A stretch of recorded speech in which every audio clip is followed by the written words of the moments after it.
it. Who really knows what's the truth? Often dignified, how funny changing the tide. It feels like you already knew.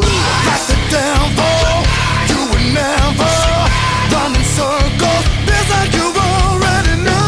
That's the devil, you would never. Hey, what's up, party people? Let's just get it. Before I say something white and weird, let me just start the recording, and then we'll proceed with the Liberty Talk.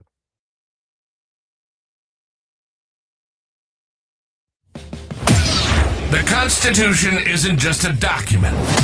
It's a blueprint for freedom. We're breaking down politics at every level, exposing government overreach, and going where the mainstream media surely won't.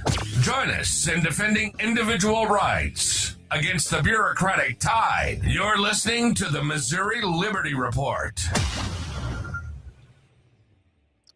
All right, everyone, and we are back with another Marxist edition of the Missouri Liberty Report. Now, tonight, God knows where this show is going to go because we have a lot of things to talk about. But I can tell you this, we won't be getting any $7,000 checks after the show's done. I can tell you that. If now, let me start by saying this one thing. If you happen across this show, because we just had a huge spike in downloads. Now, it could have been somebody from a VPN, but someone has downloaded every episode that's available on Spreaker right now. Like, I seen a spike of like 60 or 70 downloads. I'm like, holy smokes. And it's all from Chicago. I'm probably going to say it's a VPN, or there's some poor soul who's got more than 2 brain cells to rub together that downloaded the episodes. But if you're a Democrat and you happen to be, you see this title and you think these guys are also Democrats. No, we're going to disappoint you there. We're not. It's just that the Republicans in Missouri and at the federal level are making the news right now. They're the ones that are acting even more retarded than usual. So that's why the title of the show is what it is. Republicans Gone Wild. But before I just go off onto some other weird off-road thing, Mr. Martz, good evening to you, sir. Welcome back. Good evening. And with that title, I hope that Lindsey Graham is not going to flash us.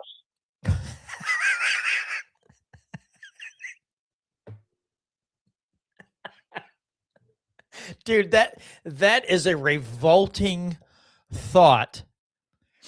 And you, sir, are no Picasso, because that was not a masterpiece that you just described. Holy smokes, that's enough to make. Well, it could be worse. It could be oh crap, what's his name? The Republicans' version of Joe Biden. Oh, Mitch McConnell. Yeah, Mitch McConnell. Isn't he like? I don't know why I can't think of Turtle Face. Isn't he like? I saw pictures of him the other day in a wheelchair. And I'm like, this dude can't even walk around now? Oh, I mean, he had another really bad meltdown because someone asked him a question about the SAVE Act and if he was running for re-election, and he had another one of those moments where he just couldn't talk. He would just was frozen, standing still at the microphone, and his assistants had to come and help him again. It's getting, I mean, it's worse than Joe Biden level of drag him out and make him talk in public. It's crazy. Who was the who was the Democrat, I believe, senator? Was it Feinstein that was in a wheelchair and they had to tell her to say yes or no? She just started going off cue, and they're like, just say yes. She's like, yes, I'll be voting for it. And it's like, okay. She mistook that it was not a discussion portion. It wasn't a debate portion of a bill. It was a yes or no part. And so she just starts going on the discussion part, and her aides had to go this is not the time for that. Yeah, she didn't know what was going on around her. So, yeah, I mean, it's like the nursing home for crooks anymore in D.C. I mean, some of them get there really young age and stay until they just can't physically or mentally operate anymore. And you had to push them around in a wheelchair and guide them along. And what's worse? People reelect those people. even though you can see they're not in good health. They're like, well, they've been there forever. Might as well just let them die in the building while we're at it. And you're like, okay, that's a really great idea. All right. Again, with the title, Tom, I know you played this on. I know you played the clip on your show with Nick Reed. We played it, but just for the audience, my audience, your perspective of this video of Phil Amato when he says it's not our job to know if a bill is constitutional. I'm not going to play the video again, but just give us your thoughts about when Phil Amato, Representative Phil Amato, said it's not our job. We're not elected to know if the legislation we push is constitutional or not. That's not why we got elected here. Give us a rundown of, I mean, keep it radio friendly, of course, because if you're like me, you want to say a lot of things that aren't fit for radio when you see that clip. But give us your thoughts on that. Well, Phil said the quiet part out loud, kind of Yes. like when Nancy Pelosi said that, well, we have to vote on the bill to figure out what's in the bill. But if I'm not mistaken, I think it's Article 3, Section 15, makes the case that they are swearing their oath to the Constitution to abide by it and to follow it. And I hope on Saturday when I have my Constitution class down in Shell Knob from 11 to 3, supposedly there's supposed to be 4 state reps in attendance when I conduct this. So I hope they take something of what it is that I'm explaining to them on how government is to function and where it gets its power from, that they'll take that up to Jefferson City and they may go, I just can't run roughshod over the people now because it's the people who grant me the authority. However, the people didn't grant me this authority, like the state senator this afternoon that texted me and reached out and said, hey, I'm looking at this bill and it's specific to one school district. Would you think that that's a violation of Article 3, Section 42, which is where it talks about special laws, local laws, and what it requires in order for that to occur?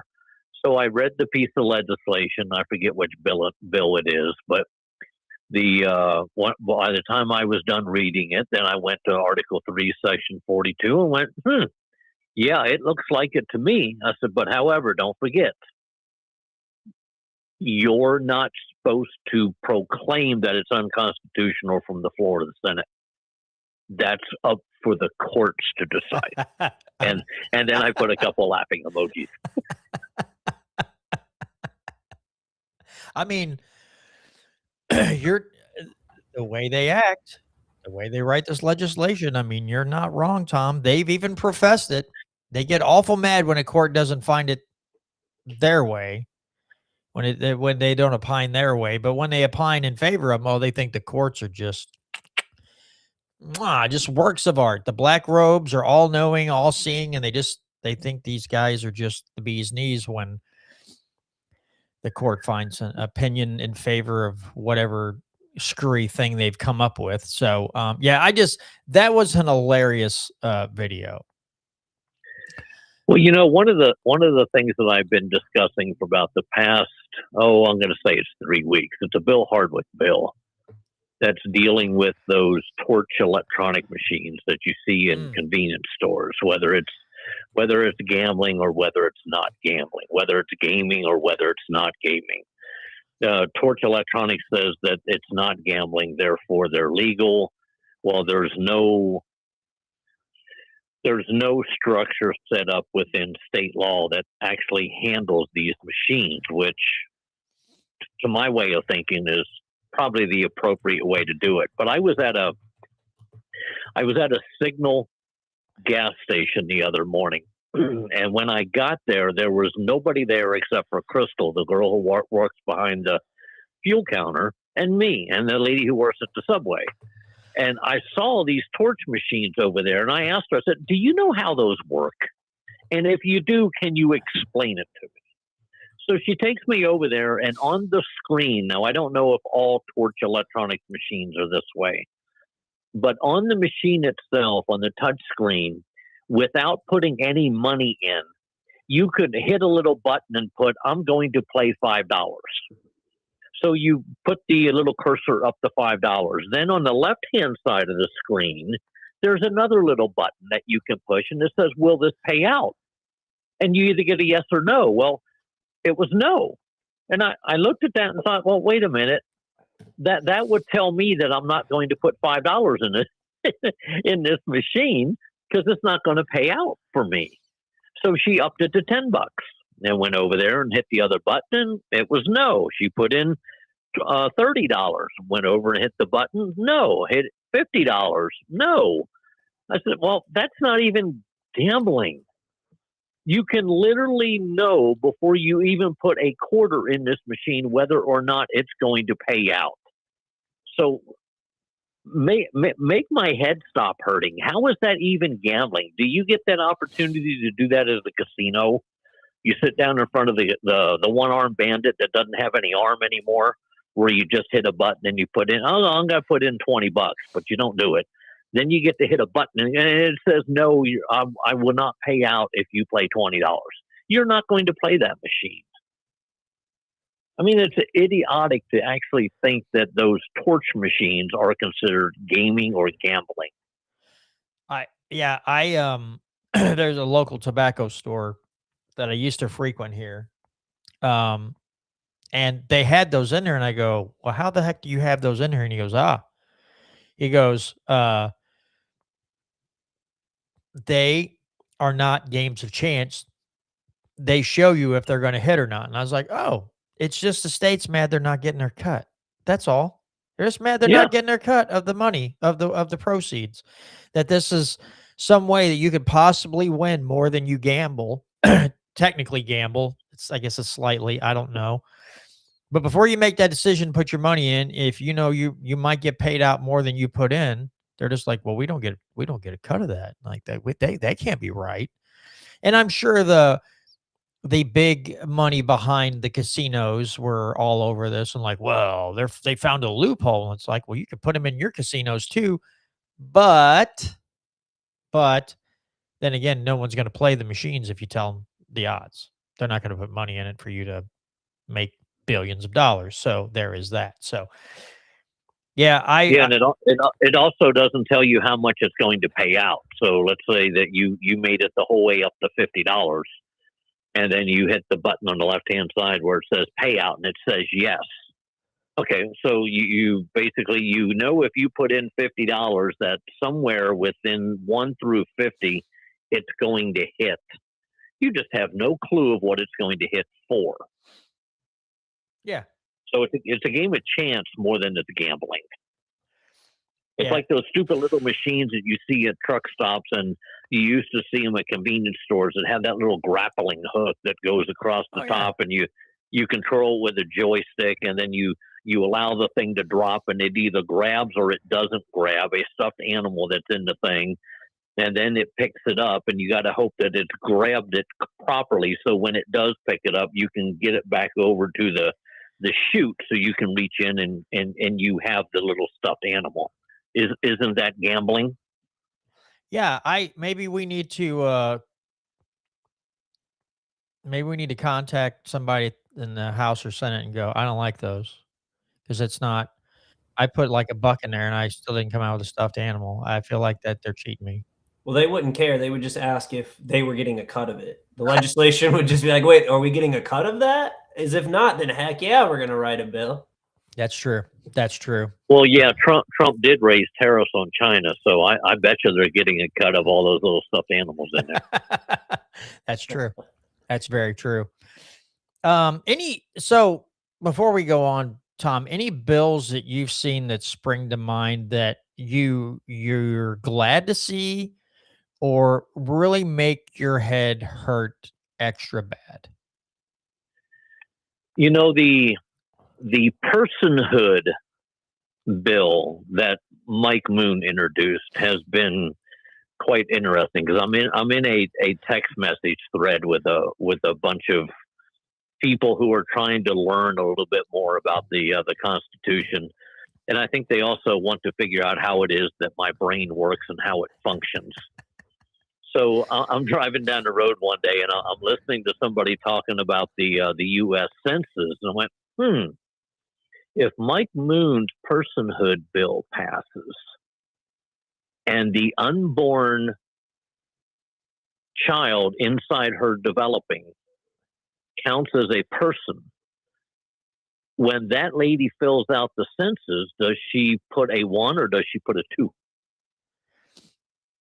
It's a good question. It's a very good question. I thought so. Yeah. Yeah, I've seen a little bit. I haven't seen a whole lot, but I have seen some posts. I think from Mike Moon somewhere about that bill. God dang it. And I've seen some. Well, I'm not saying this one to pick on the guy. One of the bills that bothers me, not because of the content, it's because someone actually has to create a bill like this, is Darren Chappell's on First Amendment stuff in schools, where you can't, schools can't say, well, you can't, talk about this or discuss this, or try to censor certain political views or religious views or whatever. And I get it, because we have those issues in the schools now. But I'm like, here it's this one just reminds me of SEPA. Yeah, it's laid right out in the federal and the state constitution. It's enumerated right in those documents, but we still have to create another bill to make sure that local law enforcement doesn't enforce unconstitutional federal gun laws. I'm like, we're killing trees to print these out for something that should be common sense. And it's, again, I have no ill feelings about Chappell's bill. I'm just thinking, here we go. We have to write another bill and try to get it passed because people don't understand natural rights. I mean, but what are your thoughts? I don't know if you've taken a look at that bill or not, Tom, but what are your thoughts on that if you've taken a look at it? Well, herein lies the problem. Darren and I have had conversations about stuff like this for, oh, God, I bet you the 20 years that I've known him. But there's no within the state constitution, there's nothing, even though it says that the schools are prohibited from doing this. So let's say that you're going to punish the school and you're going to punish the individual who has decided that they're going to violate the rights of the children who are in that classroom. There's no mechanism. There's nothing in legalese, and that's part of the problem because nowadays we're such a litigious society that something actually has to be written in law that will make the case that, okay, this is what it says in the Constitution, and should you violate this, you will be found guilty of a first offense. It will be a misdemeanor of the 3rd degree, and you can get up to a year in jail or $1,000 fine or something of that nature. So that's something that, even though I don't like the way that has to be done, I can understand how it is that has to be done. That's what we told Kathy Jo Loy last year when she did HB 75. It was all about protecting religious freedoms in school. Well, that's already within the Constitution. What she didn't do, and this is what we explained to her, there's no mechanism that you created where it lays out a punishment or a crime for when somebody does something like that. And I know the legal system, the judges, the prosecutors, all of those people are so hell-bent and determined that something must be written into law or else they can't do anything about it.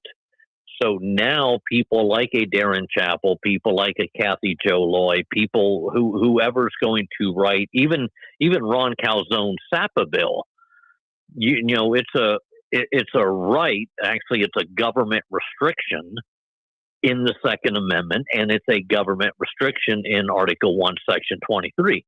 But should they decide to ignore the fact that they're restricted from doing these things, what's the punishment? Nothing. Oh well, no biggie. You eventually got your guns back. You're fine. No, there needs to be, and I hate to think this way, but until we get to a point that there is a punishment structure that is created for when it is that when any governmental body, any person within any type of government agency, or even if it's the agency, whether it's the person, there needs to be something written down that this is punishable by X. A repeat offense is punished by this. A third offense is, and get to the point where these people are no longer eligible to serve in any governmental capacity because they can't be trusted to secure somebody's rights. They can only be trusted to ignore them. Yeah, I agree. I don't know. Maybe we need to have shirts that say, make politicians fear civil forfeiture or something, like, hey, or make politicians fear lawyers again, where you're like, okay, you try to, you violated this guy's natural right here. It's laid out in the Constitution here, and here's your penalty. Again, now the nice thing about politicians, as far as I know, they can't make they're not like police officers or elected officials in towns. You sue them, it's not going to be taxpayer money paying their the penalty, the fee, whatever they have to pay the party that they offended.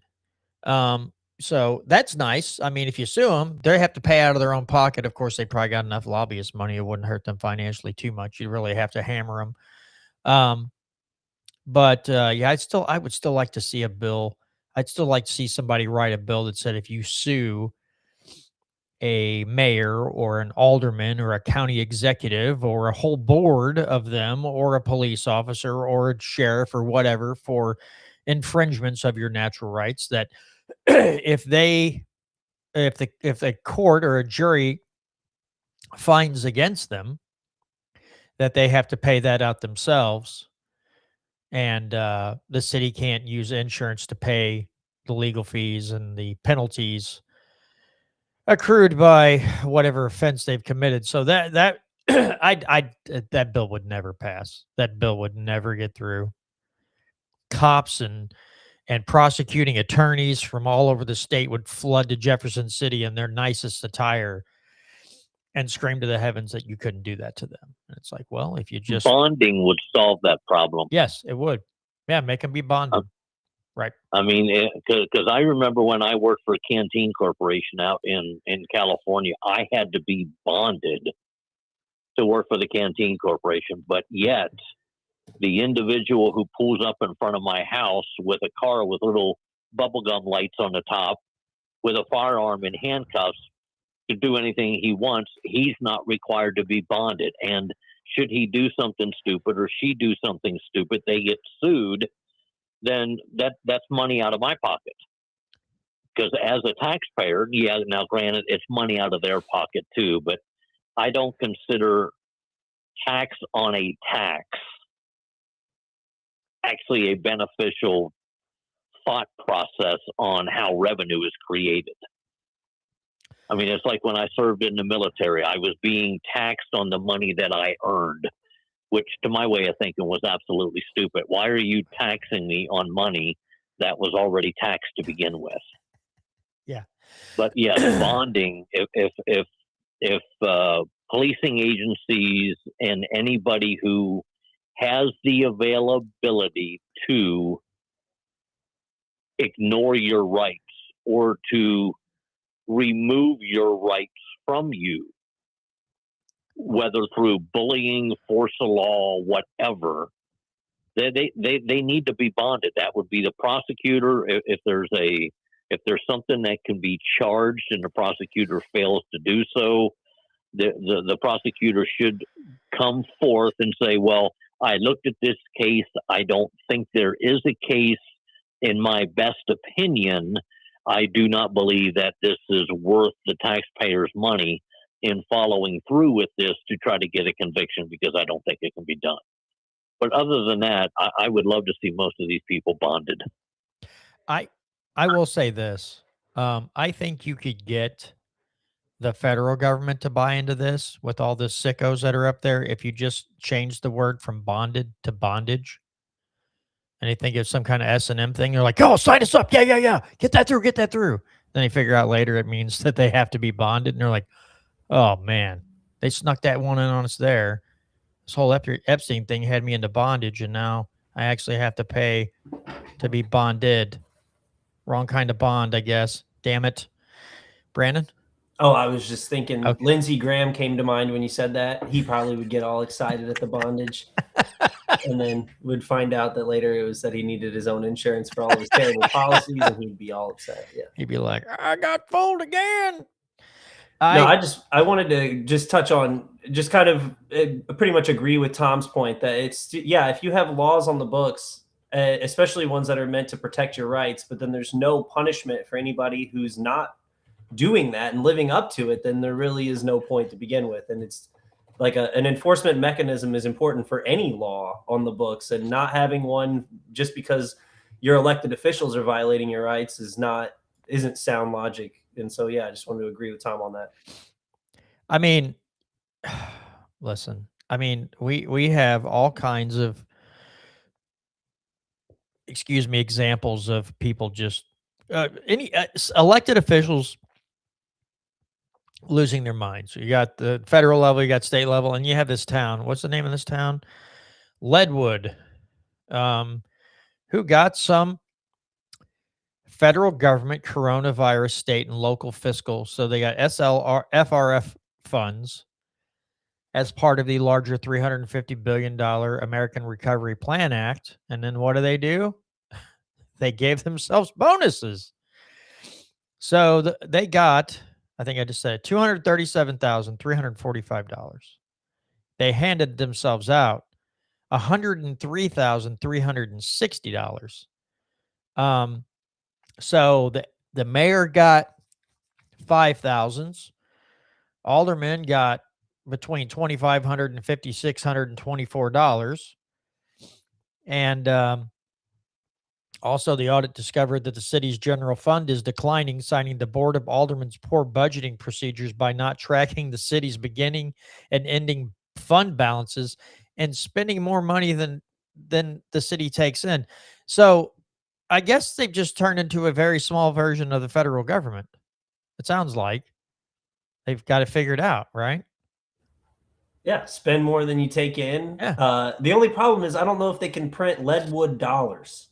So if they have their own access to the Federal Reserve printing machine, or possibly their own currency, then maybe they could just print more dollars that you can only spend in Leadwood, and that might solve all their problems. Maybe just have lead slugs and they'll like stamp them and just make their own money that way. You could spend these lead slugs and then everybody's got cancer and they're like, "What's going on?" It's like, I think it's the lead money we've been handing out.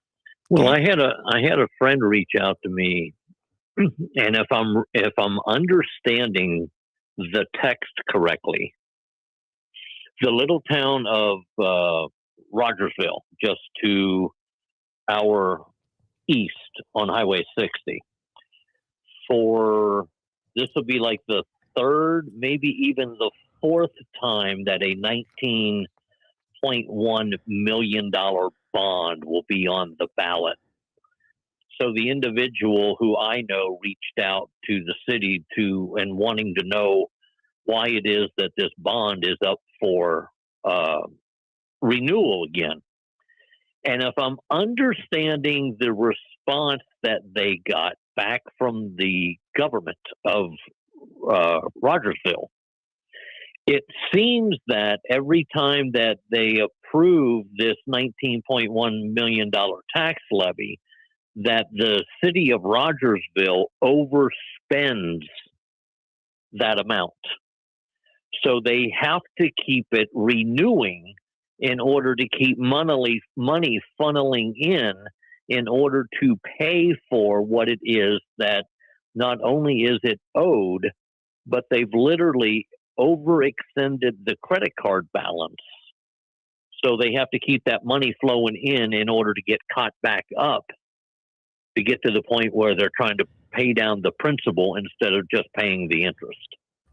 It's freaking insane, man. Did they say how the financial state of Rogersville got to be this way? Like, what are they spending all this money on? Like, is there a tangible something we can point to, or what's happening? I have no idea. I haven't delved into it that deeply. It's something that if somebody out in Rogersville wants to delve into it and kind of lay out the parameters and the thought processes of it, I will draw attention to it on the radio segment on KSGF. But, you know, that's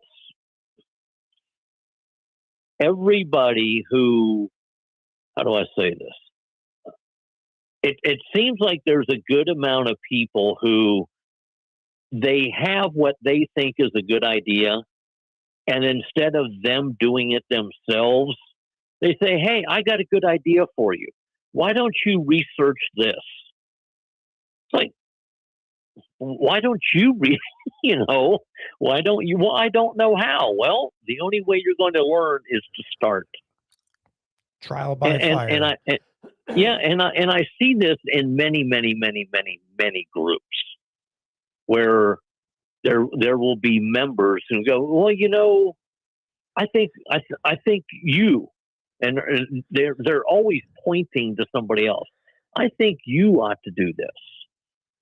Well, no, I've got my hands full with other stuff that I'm doing. So why don't you do it? Well, I don't have the skill, the expertise, this, that. You already have that stuff laid out in your head. Well, it didn't come to me naturally. I had to learn it. So if you actually want to know what it is that Rogersville or any city for that matter, where it is that they're spending their money and you live in that city, then start opening up your mind to how it is that you can research. If you want to reach out for help, I'll help. But no, I'm not going to do it. I mean, we found out, what was it, about 15, 16 years ago, we had the R12 school district audited by the state. We had city utilities audited by the state. We had the city of Springfield audited by the state. And what they found in the R12 school district audit, and this was back when the auditor was a Democrat and everything else was Republican. So I forget that lady's name who did the audit. But what she found was that when the bond was received by the R12 school district, they put that money in the market in order to increase the amount of money that was in the bond. And the way the bond was laid out, any additional monies that were earned through the use of that money being put into like a money market account or whatever, that additional revenue was supposed to go back and pay on the principal of the bond to drop the principal. So what ended up happening is in the audit, they figured out that the R12 school district was actually taking that additional revenue that was supposed to be being used to pay down the principal, and they were using it to purchase other things for other schools that weren't even listed on the reason why it is that they wanted this bond. And basically there's not really a crime here. Like, really? There's not? Misappropriating money? Not following the rules by which it is that the people told you that this is the way this bond is to function? And then you just completely ignore it and decide to use that money for other things? Sounds to me like it's fraudulent. But no charges were done. No one basically said anything. They just, oh yeah, the school had a really good audit. We'll give them a B+ this time, but they need to make a couple corrections here and a couple corrections there. But other than that, we think they're just doing fabulous. I in Owensville, Owensville found itself in a very precarious situation several years back. We had Ameren as an electric provider. They decided to get into this co-op, MOPEP. And apparently the city attorney didn't read everything. He didn't read the section where it said you had to find 2 to 3 cities to take your place. You had to give them a couple years notice to get out. Also in there was, let's say MOPEP decided to invest money in something and lost money, right? They lost money in something. Well, all the cities in combination that were a part of MOPEP would actually foot that bill. Now, a normal everyday citizen went through the entire contract, found that language, and the city attorney's like, well, when I printed it out, it must have skipped that page. Okay, really? So what they were doing is, let's say MOPEP let's say they're like, all right, we're charging you guys 9 cents a kilowatt hour. Well, depending on what bills had to be paid that month, one month you might be paying 11 cents a kilowatt hour. Next month it might be 13. Next month it might be 10. Your bill was... I remember talking to a woman who was moving into her house. She just bought this house. So they were painting and things. She's like, it was decent out. We didn't have to run the AC. We didn't have to run the heat. We just had lights and a couple fans on. First bill she gets is over $300. Because what they were doing is they were just kind of, what do they call it? Like estimate billing. They weren't even reading the meters. So people were taking like Polaroid shots of their meters and having to go up to City Hall and go, this is what the bill says. This is my freaking meter reading today. What numbers? How'd you get these numbers? And then they would adjust their bill. So they finally got out of that, but it got so bad. The city was in such financial dire straits that they were looking at taking out second mortgages on firehouses and stuff to pay down their debt, because they were behind like $100 and something thousand. Finally got it all straightened out, got out of MOPEP, got back with Ameren. And it's like, good God Almighty. Now, we talk about finances and stuff. I found this video. Last week I tried looking for it. I couldn't remember where I found it. I have it. Now, this is from Cahokia, Illinois. This is a school board meeting. And I'm going to go out on a limb because the way this gentleman is speaking, I don't want to take away from his findings and his FOIA requests and things like this, but it sounds like they might have a teachers union there, the way he states a couple things, but it doesn't take away from what he found in their books. So let me pull this screen up and I will play this for you, and hopefully it's not blaringly loud. Let me get over here to this, and here we go. Students fight to eliminate years of educational malpractice. In addition, I will continue to fight for our students in Cahokia Union School District. I'll get back to that statement towards the end. I've asked a lot of questions over the last 7 months, most of which the superintendent couldn't answer or wouldn't answer in bargaining. So I'm going to try something different tonight.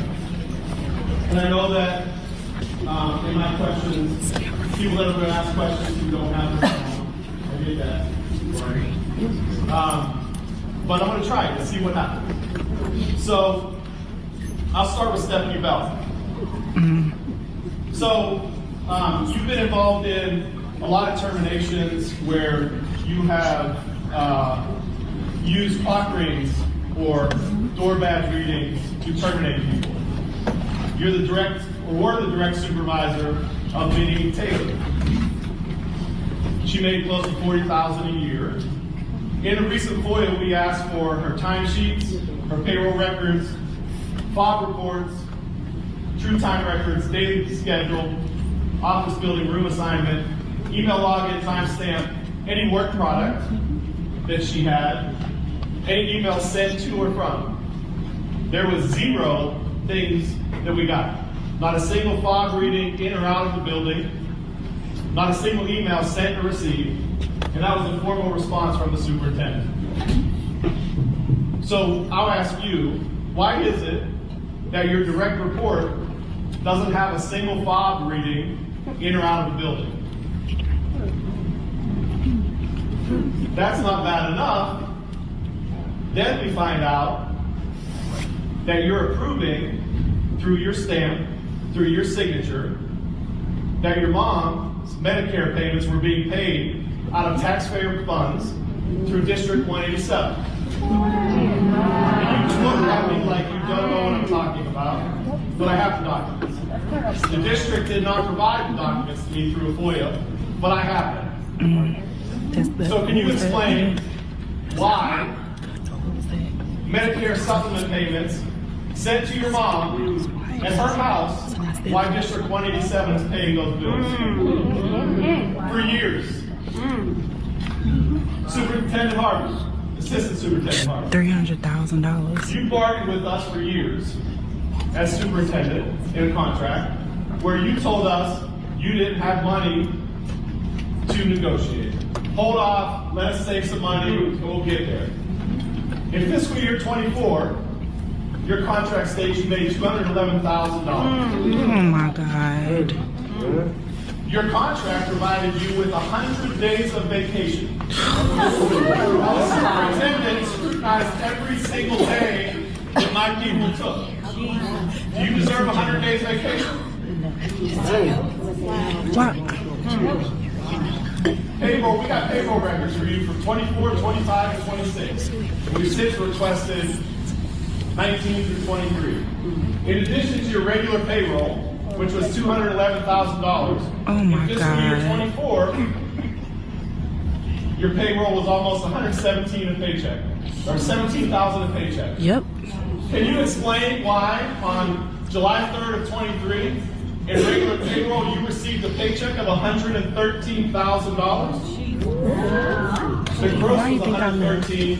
The net was only $9,800. The district paid TRSs and taxes on that. Can you explain where that money went and what that money was for? 10/4 of the same year, you received a gross paycheck of $81,000, a net of $6,709. TRS and tax paid out of that. I'm guessing you can't explain that either. 1/25 of 24, you received another paycheck. In addition to your normal payroll, $113,000. Net of $20,000. Can you explain that? 5/24 of 24, you received another check, gross, $97,000, in addition to your regular payroll. Net of $5,000. Can you explain that? All in all, $615,000 extra on top of your $211,000. That's a 208% increase from what you should have received. In one fiscal year. I'll just stop it there, but you get the point. About, when we talk about corruption and following the money and all kinds of different stuff, and this guy's $211,000 salary, but there's $600,000 in payouts. Again, he's negotiating a contract for the teachers' pay, and he's like, we don't have the money, let's save, we'll do something better. Next go around, it doesn't look real great when somebody starts FOIAing the funding and you're getting 208% increase in your pay. Now, again, you get a check of $113,000, but you gross $9,000. And again, where did the money go? Another time it might be 100-something thousand. You gross 20,000 of that. But and then the TRS and the taxes are paid by the school district out of that. Where did the other $90,000 go? Where'd the other $100,000 go? No explanation. And that's Illinois. I'm sure we can find that in a lot of other school districts across the nation. I don't want this to be like, see, these teachers are getting screwed. There's a teachers union there. I'm sure they're not hurting particularly bad. But yeah, when we talk about this funny money, like Leadwood, school districts, this fraud and abuse and basically fleecing of taxpayers. Again, I don't know. I can't comprehend why there hasn't been a stock market run on torches and pitchforks yet. Like, if I have a pitchfork factory, I am going to go out of my way to talk about every fraudful and abusive thing the government does just to try to get hundreds of thousands, millions of people buying pitchforks to go to their local government building and stand outside and chant, "Come out here!" And then I'm just raking in the dough. Like, no fraud there. I just finally convinced enough Americans to get ticked off enough to buy my pitchforks and then go bully their local government officials, whether it's a school board, a city council, county executives, state, what have you. I'm just going to try to get a run on pitchforks. Also, if I had a chicken farm, and maybe I also had a company that did repaving of roads, I'd also try to get a run on tar and feathering. That's all I'm saying. Just a little tar and feather. I can sell them the tar. I can pluck the chickens. When I go to eat them, I slaughter them, and I just sell the feathers, and I sell them the tar, and we have a big run on tarring and feathering. And then there's people who are employed. They might get nice bonuses. They're going to stay gainfully employed. And then we scare the bejesus out of our politicians. So it's a win-win. We do think good things for the economy, and we scare the bejesus out of politicians. I'm thinking we got something going here, guys. So we either start a chicken farm and a tar factory, or we start making pitchforks. And we work on the American public to get them to buy these items. We're not saying revolt against the government, but if you're going to, come on down to John's Pitchforks and Feathers, and we'll load you up for the next time you just decided enough is enough. I'll give you bulk rate pricing too. You buy 10 or more, I drop the price.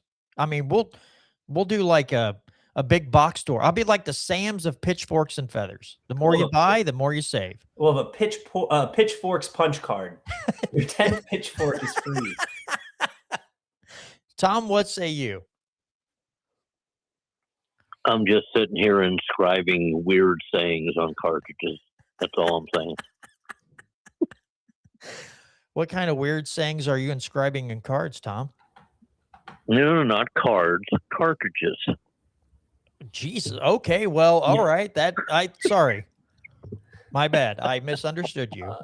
I've got a bill. You know how that's the in thing nowadays when you decide to attempt to do things that should not be done with a certain should we say projectile thing. Launching thing? A thing that releases a projectile. The in thing now is to inscribe all kinds of weird sayings on them. That way, when the FBI finds them, they can proclaim to you to be a furry, or you could be a trans, or you can be all kinds of a host of things. But I think they would just consider me a right-wing extremist. Probably. From your posts and rants on social medias, and even the things we talked about on this show, or what you say on your part with Nick Reed on KSGF, they would probably definitely find you as a right-wing extremist. I could totally see that. Well, I remember back in the day when in 2010 they had the MIAC report here. They had a MIAC fusion center here. That was all part of Barack Obama, and back then it was Nancy Pelosi. It was Claire Hillary McCaskill. Clinton. Yeah, Claire McCaskill. It was also the Southern Poverty Law Center. Yes. I mean, I was working my butt off to try to get the Lockett Smith Foundation listed on the Southern Poverty Law Center's domestic terrorist sheet, but I just couldn't work hard enough to do it. I mean, it was pretty simple back then. I mean, if you remember, Tom, all you had to do is have a Ron Paul sticker on your car, and you can make the list. Or a fish on the back window, or yes. If you there was all kinds of things that made you a right wing extremist, and it's funny how both the Team Red and Team Blue bounce back and forth on this type of stuff, not realizing that either their side or the other side has done the same thing prior to them doing it, or they're going to do it again in the future. Just it's going to be the other side. And for some reason, 90% of the people who vote still vote for one of those two individuals. Yeah. Listen, I went and enjoyed myself on Sunday evening. And I didn't even leave my house.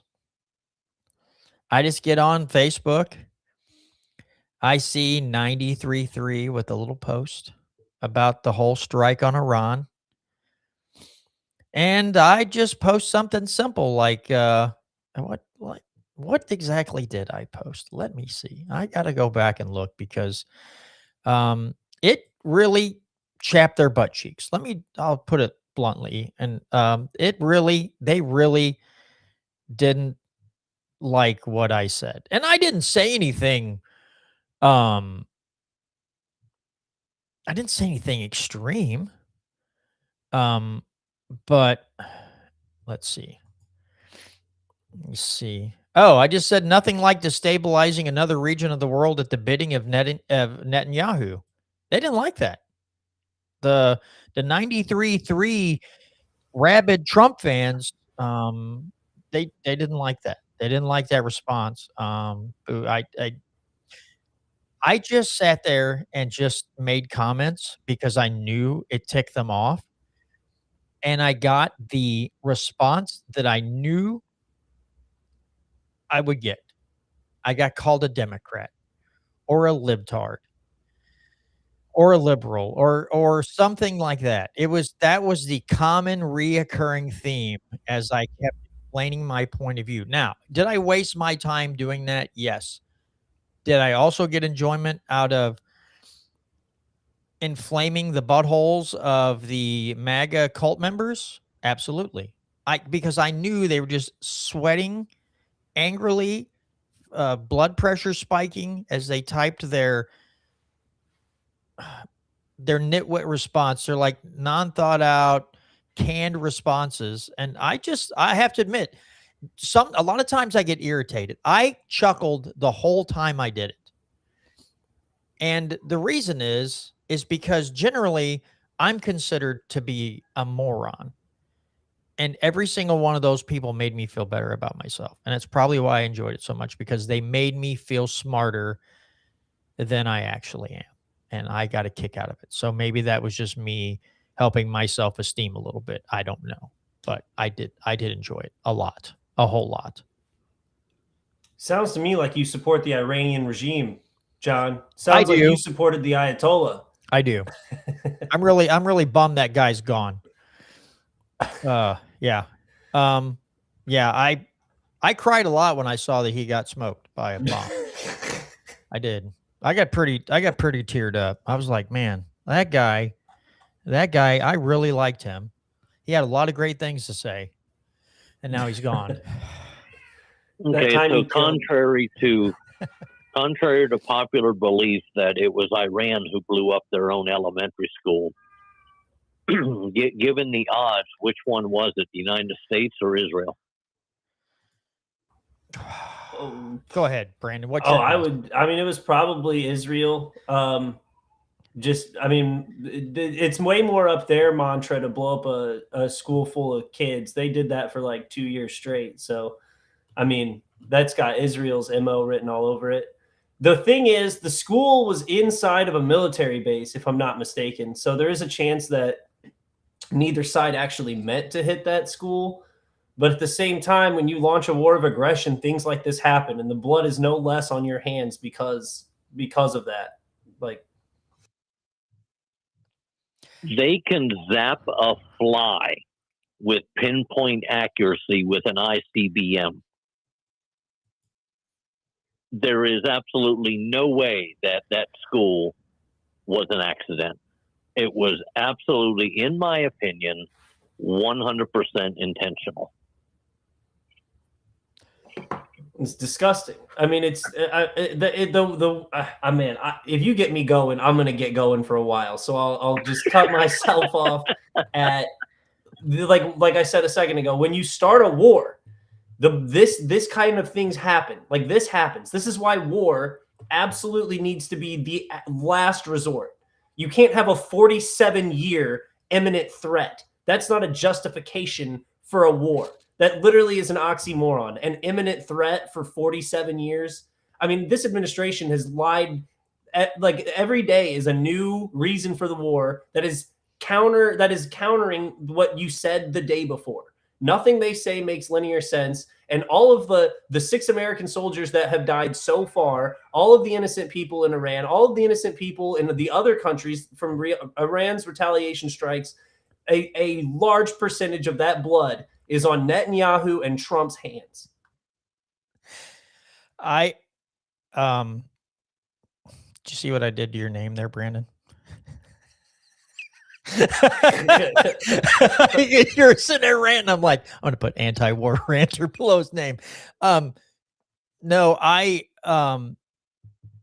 knew Brandon was going to be fired up this week about this whole thing. I knew it. I was like, oh, he's going to have so much to say. So to Brandon's point, right? Somebody's like, again, they brought up exactly the exact wordings for the last 47 years, blah, blah, blah, blah. That's what they came back at me with. And I go, why are we going back only 47 years? Why don't we go back to 1953 when we deposed the Shah and ticked off the Iranians? Nothing. I got no response. Nothing. I'm moving my hands like Trump again.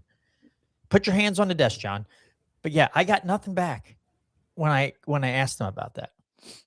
Well, and the reason it's important, it's not that like, oh, you just keep going back. It's because the reason the Iranians were mad at the Americans is because not only had we installed the Shah puppet 26 years before the revolution, who ruled as a dictator. As far as I know, I'm assuming very few people could win a free and fair election for 26 years, especially someone who has like secret torture camps and things like the Shah did.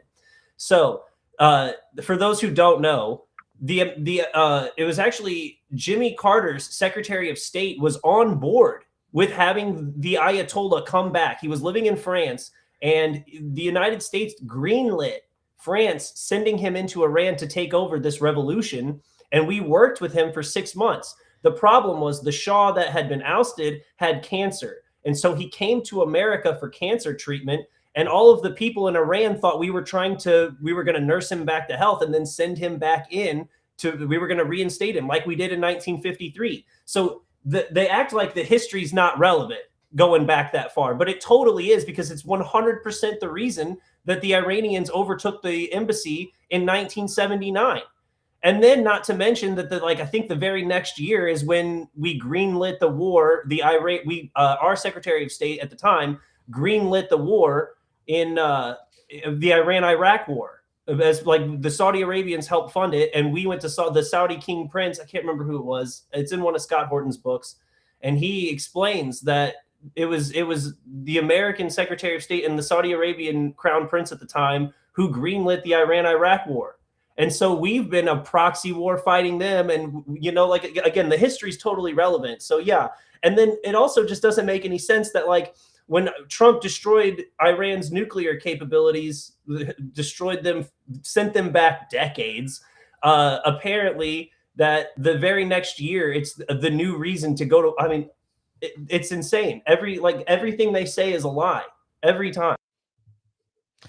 I will add one thing too, because this is something else they leave out. Iran was such a bad country that during Reagan's administration, we sold them weapons. That's how horrible they were. During Reagan's administration, we sold the Iranians weapons. That's how bad they are. That's how terroristic they are. They're so evil. We sold them weapons. And then we get the Iran-Contra scandal. So there you go. Go ahead, Tom. Sorry. That was my first thought when I was listening to the pontiff of propaganda bloviate about why it is that we were attacking Iran.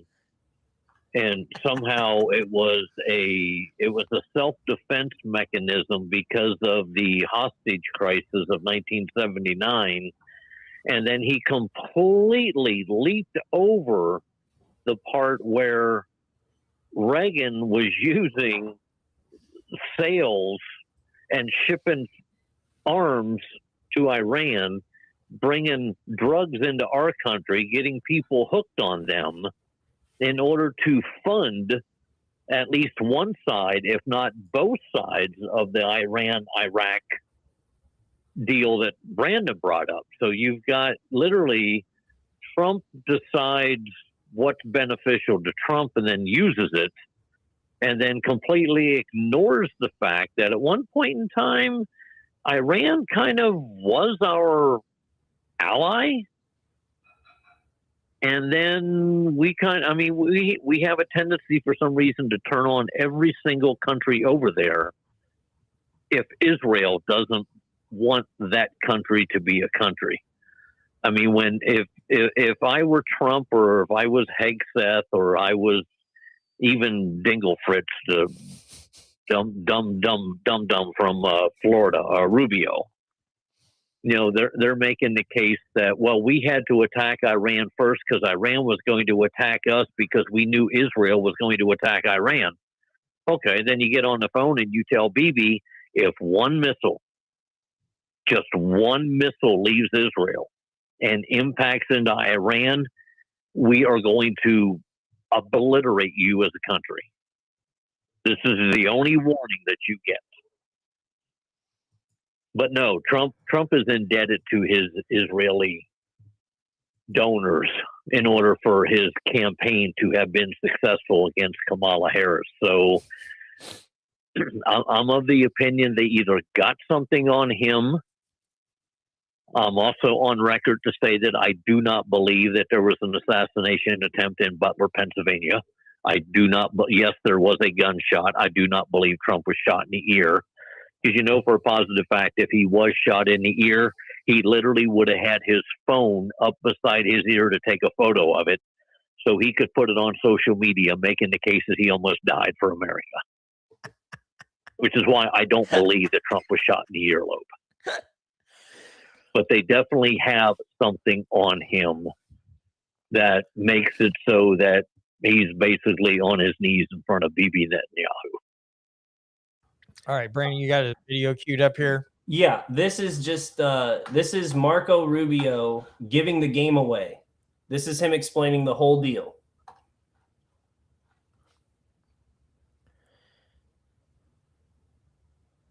Hey, Brandon, pause that real quick. When you do that, you got to make sure you hit share audio because it's not pumping through.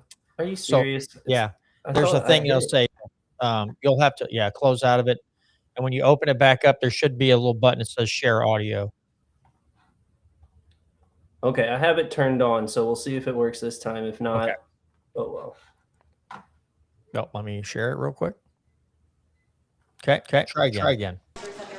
There absolutely was an imminent threat, and the imminent threat was that we knew that if Iran was attacked, and we believed they would be attacked, that they would immediately come after us. And we were not going to sit there and absorb a blow before we responded, because the Department of War assessed that if we did that, if we waited for them to hit us first after they were attacked, and by someone else, Israel attacked them, they hit us first, and we waited for them to hit us, we would suffer more casualties and more deaths. We went proactively in a defensive way to prevent them from inflicting higher damage. Had we not done so, there would have been hearings on Capitol Hill.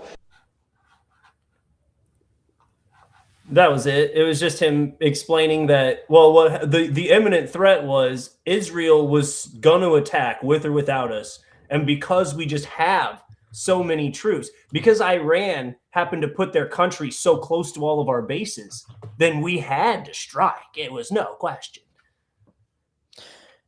Tom, your thoughts? Well, it's one of those things that you literally cannot make the case that Iran has any capabilities of impacting us over here in the States. Now, if we were to make the case that they have the availability of attacking us on military bases over in the Middle East. To that, my question is, then why do we have military over there? Because this is part of our problem. We need to make it so that those countries over there are militarily defending themselves and not the United States of America defending the globe. Well, yeah, especially when our closest ally is the one fomenting so much chaos. Like when they're the ones who are like, when you got Netanyahu come into the White House 7 times in a year pushing for this kind of thing, when they launched a preemptive attack in June of last year that then the United States had to basically try to save face on when we destroyed their nuclear facilities. That, I don't know if anyone remembers, that started 2 days before the United States launched those B bombers because Israel was launching a strike first. And so we said basically the thought process explained at the time was that we're going to go in and blow up the nuclear facilities and then try to negotiate an off ramp, which then the Iranians took back in June. But I guess I mean, you can't keep pressing a country like this and expect them to keep calling you ahead of time to warn you when they're bombing your bases. So yeah, to Tom's point, 100%, 10 times over. There's no reason for our especially with how many disasters that we've been involved with like over the last 25 years. What I'm thinking is could happen in all this because it's happened in a bunch of other countries is that we're going to cause a massive refugee crisis. And then more refugees they're going to flood into Europe and cause more problems in Europe. And then they're going to be dealing with blowback terrorism and then dealing with the cultural dynamic of importing a bunch of immigrants into Europe again. I mean, it's funny too, because a lot of the people who are supporting this war in the UK, the Tommy Robinsons, they're also the ones who are the most upset about the immigrants. I'm like, okay, you're mad about the immigrants, but you are supporting another war that is going to cause more immigrants. So what? You can't have it both ways. You can't support the United States bombing a bunch of countries, creating refugees, but then also hating refugees. It just doesn't make any sense.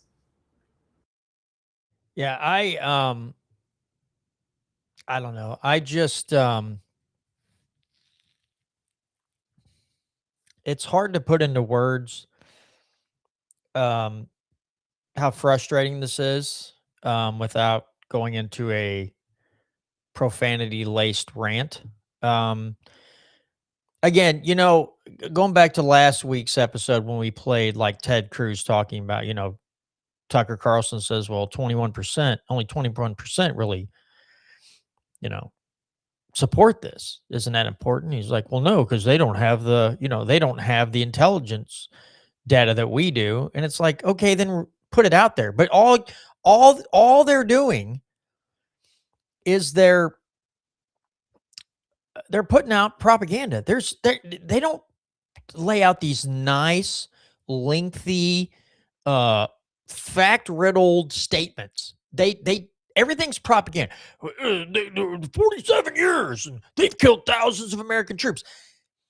I just listened to Scott Horton today with Tom Woods, and the lies they said, well, these Iranians are bringing these explosive devices into Iraq to kill U.S. soldiers, until Scott Horton talks to some commanders and some other people in the Defense Department, and are like, no, when they went house to house and searched, they found the copper parts that were part of those in houses in Iraq.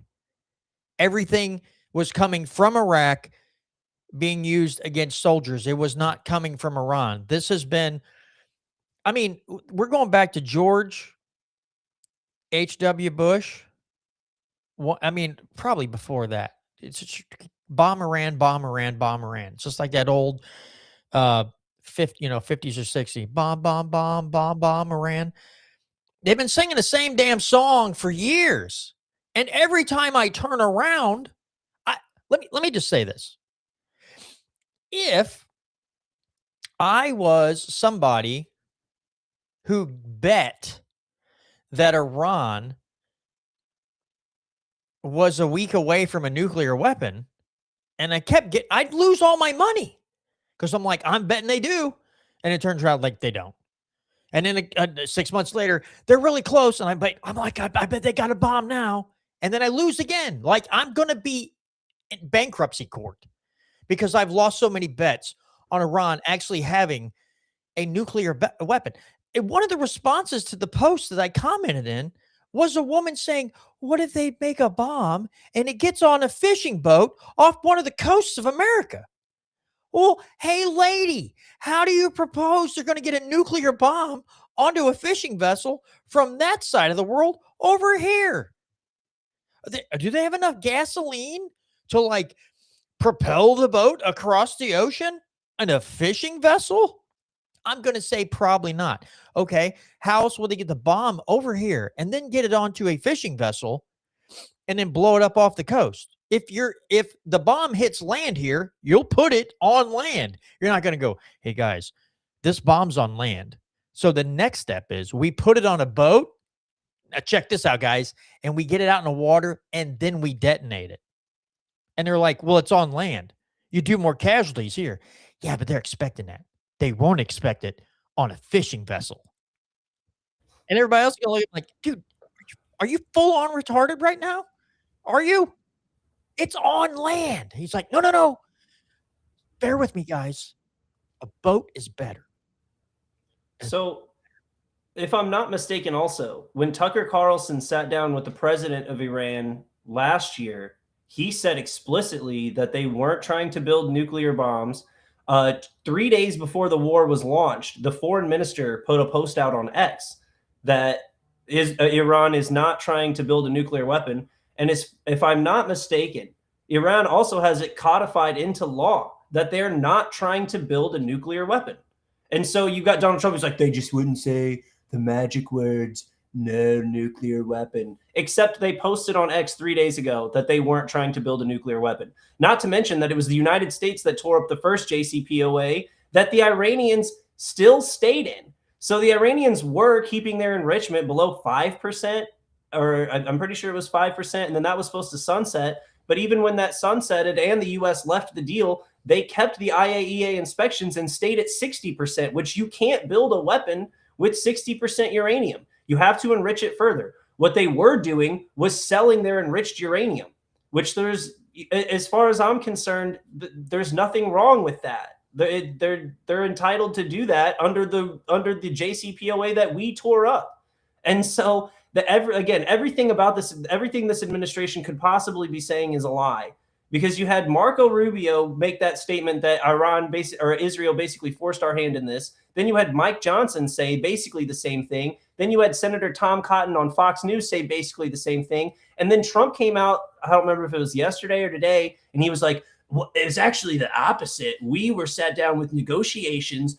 We didn't like the way the negotiations were going, so we basically forced Israel into bombing them with us. It's like, no, everyone knows you're lying. Everything you have to say about all of this is a lie. And so, I mean, you got Pete Hegseth who is repeating the new story. The new line is that we've been at war for 47 years. And he's like, we didn't start this war, but Donald Trump in his infinite wisdom is going to finish it. And then I read another report, I don't know how true this is, that generals on the military bases for the United States are framing this as a holy war. They're framing this as like it's the Christian good guys versus the Muslim bad guys. Like it's the Crusades. Yeah. And like leading into like holy prayer that this war could bring back the Messiah. I'm not joking. It's like a real that's a report. I read that. Again, I can't say it as fact, but I read from multiple sources that generals were giving speeches to leaders were giving speeches to the soldiers that this is a holy war. It's just like every argument they make is more pathetic than the last one. I will say this and let Tom interject here. I remember when we started our campaigns, or they started the campaigns in Iraq and Afghanistan. I was watching a show, and they said some of these people believe that they can speed up the return of Jesus by going in the Middle East and destabilizing it. They are that delusional that they're like, We're more powerful than God, and we'll just make him send Jesus down here faster. Oh, okay, cool. Tom? Oh, I've got nothing. I'm kind of I'm kind of enjoying Brandon completely losing it. I feel like I'm justifiably losing it. Like, I You feel are. like watching this administration just lie through their teeth every 5 seconds is enough to drive a man insane. But I want to say one thing. I hope to God, and I'll let Brandon go back on his rant here. I hope to God that the Republicans in this state don't start writing legislation saying, this is all self-defense, guys. We could just ignore the Constitution. This was a defense mechanism. This bill is in self-defense of this. And everybody just thinks, well, we can just ignore everything and just write these bills because we can just say it's self-defense of this and self-defense of that. I hope these Republicans in Missouri don't get any harebrained ideas from what the Republicans at the national level are doing right now. God help us all. well, dude, there's another video of Steve Witkoff on Fox News, and he's trying to talk about how in good faith the negotiations were, when we basically all but admitted that in June of last year we were holding negotiations in Oman so we could prepare for a strike. I don't even know how much of that's true, or if the United States may have been. It's hard to believe that Israel would do anything without the United States' approval, and so, you know, I'm kind of torn on, you know, whether or not that the United States like jumped in last June, but we were clearly not negotiating in good faith if we were going to allow Israel to dictate whether or not the negotiations went well or not, despite what the Iranians had to say. And so you've got Steve Witkoff and Jared Kushner out here trying to be like, well, we went in there with Trump's very reasonable, very smart demands, and these irrational, crazy Iranians wouldn't meet it. And their list of demands was like, stop building missiles and get rid of your Navy. Like, what part of that is a negotiation with a sovereign nation? Get rid of your Navy and stop building missiles? So basically, what do you have? A ground troops, like bunkers? Is that what the Iranian military is allowed to be now? Is just bunkers? Like trench warfare? I mean, so again, obviously, you're starting with you've started the negotiations with a poison pill. They knew it was a poison pill, and so there was no good faith negotiations. More likely than not, the negotiations were another tactic, just like they were last time, to try to catch the Iranians off guard. But I will say, if you're the Iranian government and you were caught off guard by this, you must have. I just don't know what to tell you at that point, because the United States hasn't negotiated in faith since like before 1990 on pretty much anything. And so, yeah, there's no way you could sit there as an Iranian being like, you know, I know the last 35 years the United States has just, you know, gone back on every deal they've worked with every leader, but this time will be different. Ugh. Now, the only kind of things, like, I'm not super shocked by it, because I'm guessing what China and Russia are doing is kind of letting the United States bleed its treasury dry. But it is strange how you would think that, like, if the Chinese would just send peacekeepers in, you could send unarmed peacekeepers in. And if the Chinese were like, if you strike Iran with our peacekeepers there, we're considering that a declaration of war, then, you know, that's a potential power move that other countries could have to prevent something like this. But I think I think China's just more satisfied sitting back in a chair and watching us bleed our treasury and lose troops. I just want to say, I feel like when we're asking, like when these guys are being asked questions, because they always circle back, it reminds me of this funny, this is a very short video. This is childish, bear with me. But it reminds me of how these people would act. Like when you try to really hone in on this topic matter and they keep just circling back to the propaganda, I feel like they're kind of doing this. Again, this is childish, but it cracks me up.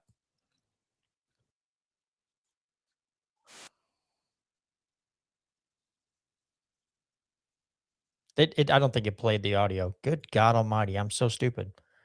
Let me try that again. I don't know why I didn't pull it up. Dumb. Okay, never mind. It's not pulling up the. Never mind.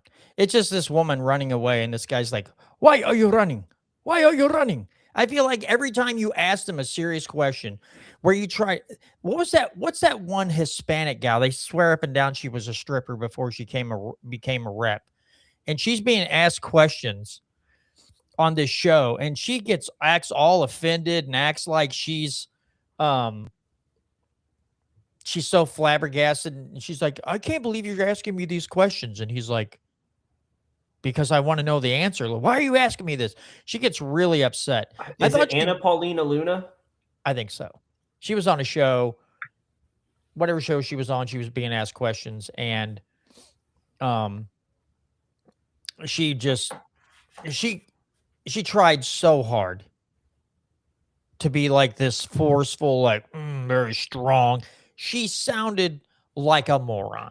I think Dave Smith played it on his show. It was on a recent show. They played that audio. I got a kick out of it because the guy was just whoever the reporter was just not letting up. And she was just like, "Are you listening to me?" It's like, "Yes, lady, we are. You still not giving us anything of use to really like cement your argument. You keep going back to the same old tired argument again." And I just, dude. And okay, so and then apparently we had, I don't know, again, as Tom has stated before, and I don't know for sure, but we had that shooting down around Austin where the guy supposedly had a Muslim or an Iranian flag and said something about Allah on his shirt, and he killed and injured so many people.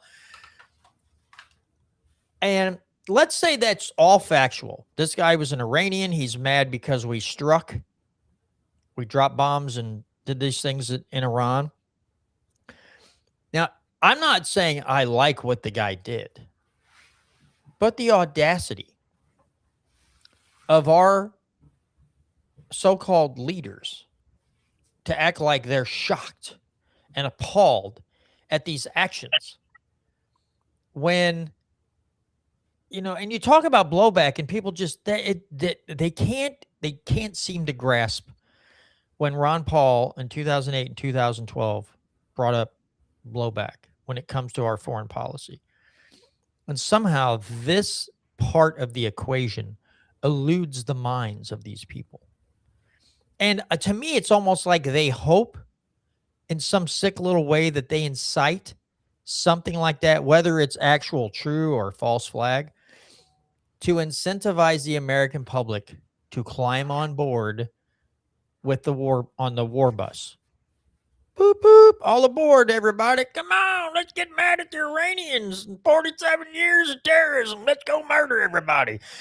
Did you see that Iranian guy shot up a place in Austin? Oh my God, we got to kill them all now. I mean, it's the same thing they've been doing for years. I want to ask Tom if he's got any input on something like this, because I know he made a post on X or something kind of related to this. Tom, you want to give me your thoughts on what we just talked about here? Well, I was kind of perusing down the Wikipedia page to figure out where it is that the United States and Iran started having their big issues.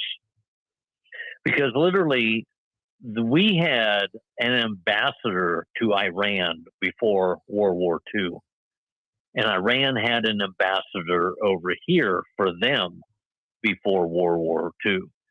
So, yeah, it seems like 1953, for some reason, we just decided that, hey, we didn't like the people who were in power in Iran, and we're going to change that. And that goes back to, who was president in 53? Was that Truman?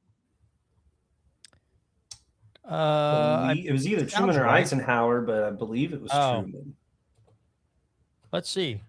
No, Truman was the last president in World War II, so it would have been. But he came in at very late World War II, so it could have been Truman.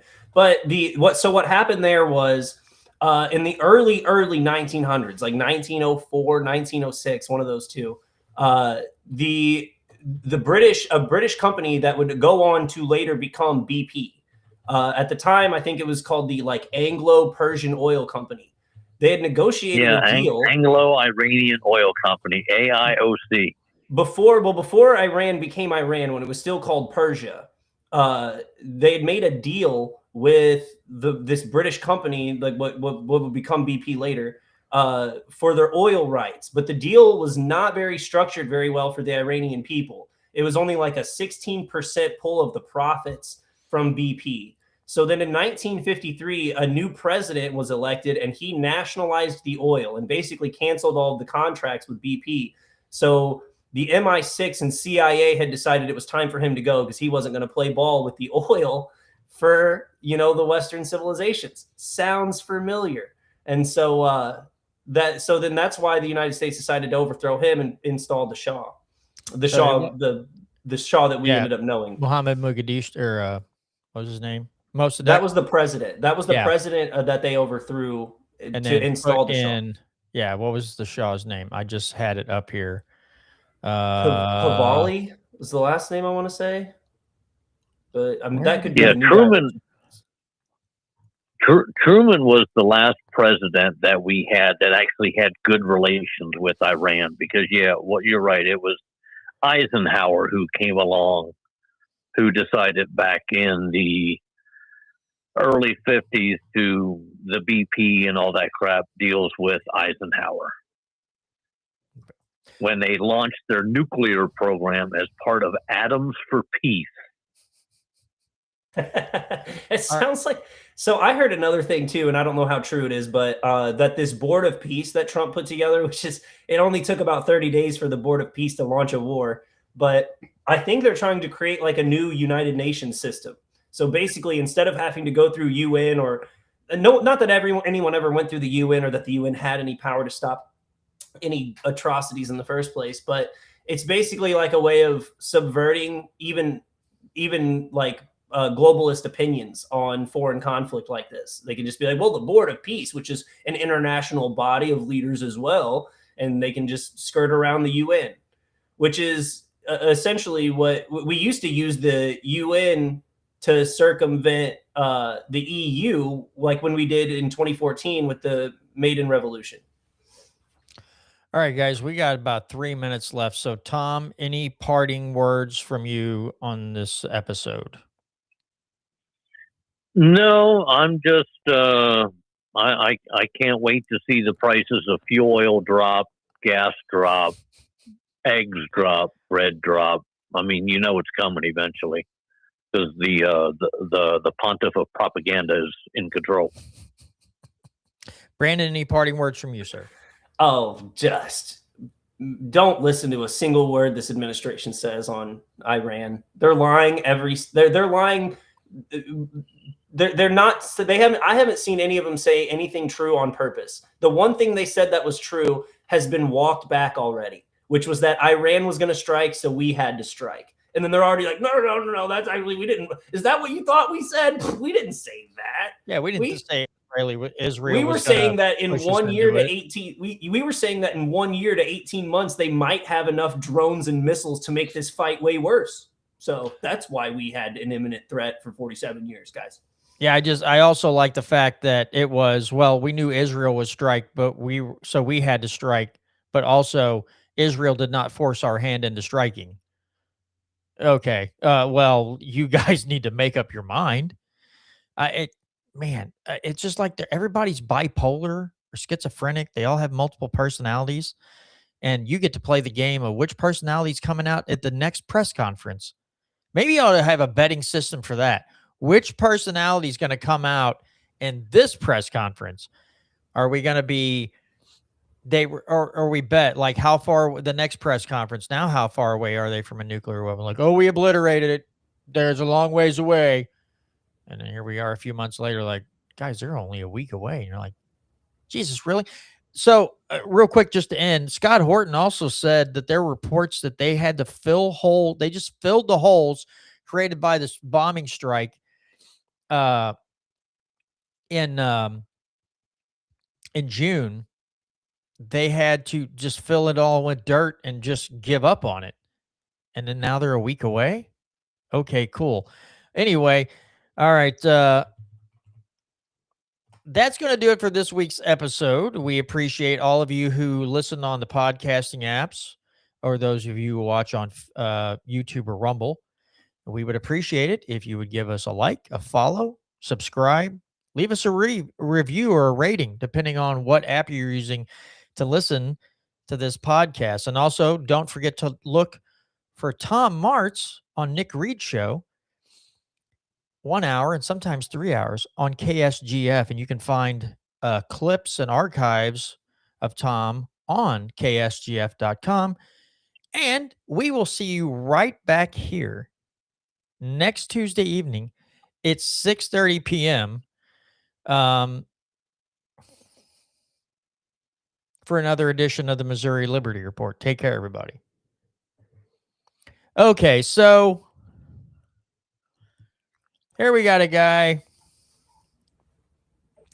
I'm not going to end the stream quite yet. I love these folks. We got Larry W72 or Z2X. If conservative legislation works so well, why are the top 7 poorest states red? I want to know what that means by poorest states, because if you might have low income, but if you also have low cost of living, then it counteracts. It's not like, you know what I mean? Like if everyone's making $12 an hour, but everything's, way cheaper, that's not actually accounting for which state is the poorest. Also, I'd like to add, we might not have as much money, but what we do generally have more of? I mean, not all the time, depending on how stupid your Republican controlled, legislature is. We also don't have, unless you go to a really big suburban areas, always also run by Democrats. We don't have a lot of gang violence out here in rural Missouri. We don't have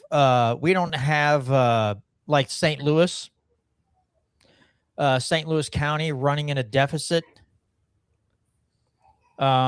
We don't have counties we generally don't have people who will try to take away the rights of law-abiding citizens while caving to criminals like in Illinois, where you can't arrest them for trespassing and this and that and the other, or you can't bond them out. Full of people who don't move out of their hometowns for better education and opportunities. So freaking what? Listen, man. Okay. I don't think we're not going to fix, and we're not going to convince you to be liberal. I'm not a Republican. I'm not a Democrat. I'm more libertarian, or I don't even really affiliate with a party per se. I just lean libertarian thinking. You're not going to get me to be a liberal.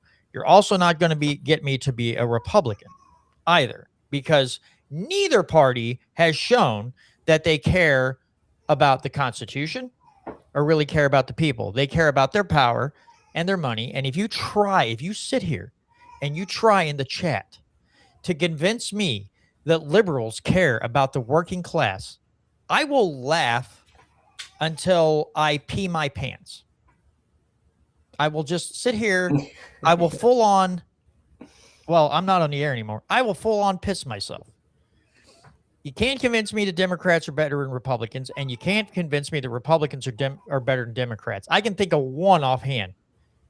One. Thomas Massey is leaps and bounds above everybody else, but I am not going to sit here and try. I'm not going to sit here and try to convince you that Republicans are better or that the red states are poor. It's not a political issue anymore. It's moral. Okay, except what morality do Democrats have? Those are for the weakest.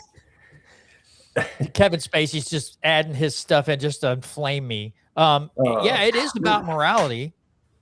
It is, but neither party has morality. So no, and I'll God dang it. I also it's not even to say that like I'll just have a whole thing on it next episode. I gotta hop off. Tom, if you're still there, thanks for joining us. Good talking with you as always. Love your knowledge and insight. John, have a good good week. Let me know if you need anything. If not, I'll see you on Tuesday. All right. See you later, brother. Tom, you got any input on this?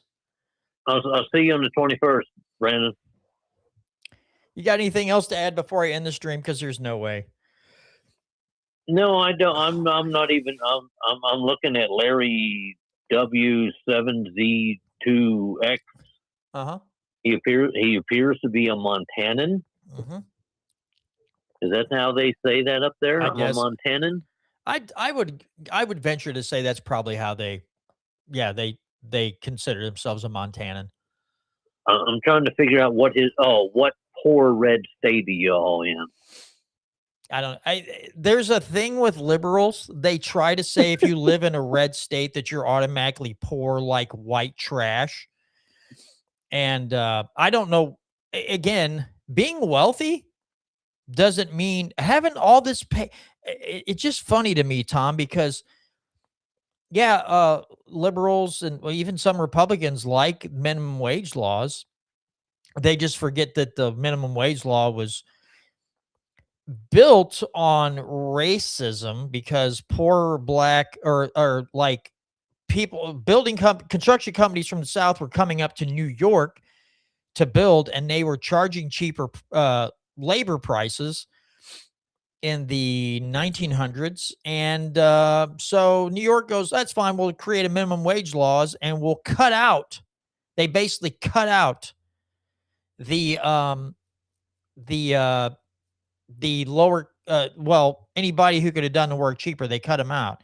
But that's cool because minimum wage helps the poor, even though built into minimum wage is an understanding that in order to make that 15 or 18 or 20 bucks an hour, you still have to know how to do the math and do these. You have to have these things. And then the people that supposedly need that $18 to $20 an hour don't have the education to have the skills to even make minimum wage. And that's primarily the bigger city schools in these big Democrat metropolises, and their education of their kids sucks. Baltimore's a prime example. Plenty of other Democrat cities have horrible education systems. So they just make a lot of empty promises, drive up prices, limit how many people someone will employ, and then turn around and brag that people are making $20 an hour minimum wage, but they just ruin the economy. Oh, wow. Here we go. You are literally just idiots doing the modern day version of staying in the South during the Industrial Revolution. I actually decided to relocate to Missouri from California. Yeah, there you go. Tell them about that, Tom. And I was born and raised on the East Coast, born in Baltimore, Maryland, raised in Pennsylvania, joined the military, got shipped off to Korea. No, not the Korean War. I'm a little bit too young for that. But the wife and I decided to relocate here to Missouri because I could make good money. The cost of living was really nice. The prices of houses were not astronomically expensive to the point that you couldn't afford them, like the one that I bought out in California in 1985. So whether it's a red state, and back then it was just becoming a red state because before then it was blue. But this blue-red crap just, it blows me away how many people are so freaking entrenched in whether or not they vote Republican or Democrat. I mean, literally, people, learn your state constitution and control your government. That's what you should be doing, whether you're in Montana, whether you're in South Carolina, whether you're in New York, Maine, Florida, doesn't make a freaking difference. Yeah. Also, I have to say one thing: if states like California, these liberal paradises, and I use the air quotes around that, why is it that here a few years ago you literally couldn't find a U-Haul to get the hell out of that state, and U-Haul prices were sky high because everyone was trying to get out of there because during COVID they just clamped everything down. New York had a mass exodus to other states like Texas and Florida, conservative states. Now, I'm not saying their governments are great, but they were way less restrictive in their rules. So if these liberal paradises are so awesome, why is New York, California, Illinois having mass exoduses of people leaving those states to go somewhere else? And it's just the things that Tom said. Lower cost of living, property prices are lower. You don't get, I don't remember what California's state income tax is right now, but it's like 20 something, 30 something percent. And it's like, oh my God, it's freaking horrible. So I'm with you, Tom. I'm tired of as you put it, the red cult, blue cult thing. It drives me insane.